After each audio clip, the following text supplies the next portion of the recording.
কোথায় যাচ্ছ সুটকেস নিয়ে? প্যাকিং করতে করতে ওর নিজের সুটকেসটাকে নিয়ে চললো।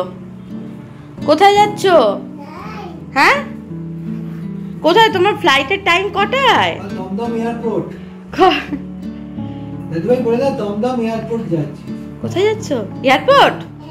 আচ্ছা, তো কিসে নিয়ে যাবে সুটকেসটা? তোমার তো কোনো লাঞ্চ হয়নি, তুমি একা বেরিয়ে যাচ্ছ? একা যাবে না তোমার সাথে কেউ যাবে? Good morning, very very good morning তোমাদের সকলকে। আমি অনিন্দিতা, আমার ইউটিউব চ্যানেল মেকিং ডায়েরিজে তোমাদের সকলকে জানাই অনেক অনেক স্বাগত। আশা করি তোমরা সবাই সুস্থ আছো, ভালো আছো। আমিও ভালো আছি, কিন্তু প্রায় 1 মাস হতে চললো আমি ইউটিউবে কোনো ভিডিওই আপলোড করিনি। আমি সত্যি তোমাদের কাছে ক্ষমা চেয়ে নিচ্ছি গো।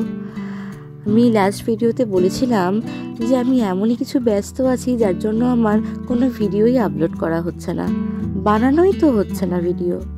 আজকে তোমাদের সত্যিটা বলি, প্রত্যেকটা মানুষের জীবনের কিছু না কিছু ইচ্ছে থাকে এবং সেটাকে বাস্তবায়িত করার জন্য কিন্তু অনেক পরিশ্রমের প্রয়োজন হয়, এবং সেটা আমাদের মানে ভগবানের অনেক আশীর্বাদ, বাবা মাদের অনেক আশীর্বাদ, গুরুজনদের অনেক আশীর্বাদ।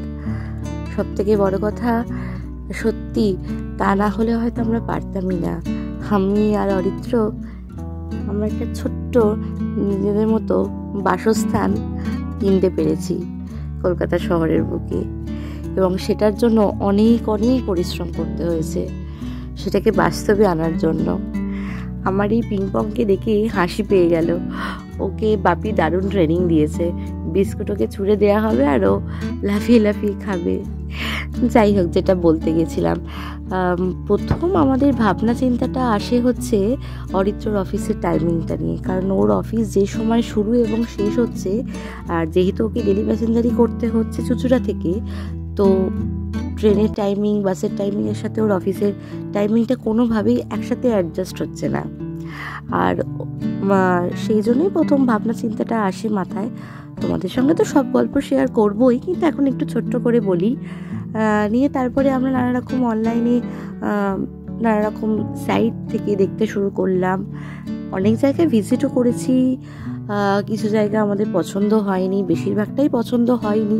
আবার যে কটা পছন্দ ধরো হয়েছে, আবার হয়তো কাগজপত্র ঠিকঠাক মেলেনি।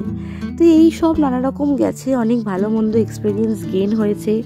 আবার কিছু কিছু ফার্নিচারের দোকানেও গেছি, কারণ কোনো কিছুরই আইডিয়া ছিল না কীরকম কী ফার্নিচারের দাম হতে পারে না হতে পারে। সব রকমই আমরা এক্সপিরিয়েন্স গেইন করেছি। নিয়ে ফাইনালি একটা ফ্ল্যাট আমরা সিলেক্ট করতে পেরেছি।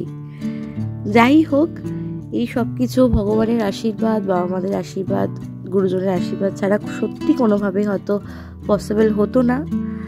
আর যাই হোক, তোমাদের সঙ্গে তো সব গল্প শেয়ার করবই। আর আজকে দেখো না, সারাদিনে কিছু খাওয়া দাওয়া হয়নি, তাই বাড়িতে এসেও সুইগিতে অর্ডার করেছিল। এই আবারও বলছি তোমাদেরকে, সত্যি আর ইরেগুলার হব না। যে ভুল করেছি আর সে ভুল করব না। তোমরা সবাই আমার খুব আপন, তোমরা ভালো থেকো। আর খুব শিগগিরই দেখা হচ্ছে আমার চ্যানেলে নতুন একটা ভিডিওতে। যদি ভিডিও ভালো লাগে তাহলে চ্যানেলটি সাবস্ক্রাইব করো।